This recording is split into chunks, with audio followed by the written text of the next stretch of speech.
เนื่องจากว่าหอดฤดูฝนแล้วพี่น้องหอดฤดูการปลูกฟังแล้วสตุกกะเลยมาปลูกต้นใหม่เด้อมุเจ้าเด้อสตุกเอาต้นใหม่ลงได้2-3 มื้อแล้วแต่ว่าสตุกยังบ่ทันได้ใส่รักค่ำแล้วมื้อนี้สตุกกะ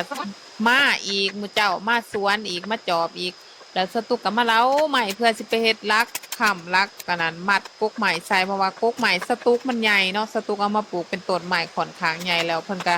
ครึ่งบ่ทันได้เนาะ เครื่องบัทนายฉะนั้นสตุกกับสิเฮ็ดลักไปเสียบใส่คุ้มแล้วก็มัดเพื่อครึ่งต้นใหม่เด้อมื้อเจ้าเด้อนี่ก็สตุกกับสิเล้าแหลมๆเพื่อว่าให้มันเสียบง่ายมื้อเจ้าสตุกกับสิใส่เฉพาะบางต้นเท่านั้นเนาะต้นที่ว่าเพิ่นครึ่งตัวเองบ่ทันได้ต้นที่ว่าเพิ่นเอ็นว่าซั่นซะสตุกกับสิเอาไปมัดเลือกมัดเฉพาะบางต้นซื่อๆเนาะต้นใดที่ว่าเพิ่นบ่เอ็นเพิ่นซื้อเพิ่นตั้งได้สตุกกับสิบ่มัดมื้อเจ้า ก็สิประมาณนี้เด้อมื้อเจ้าเด้อ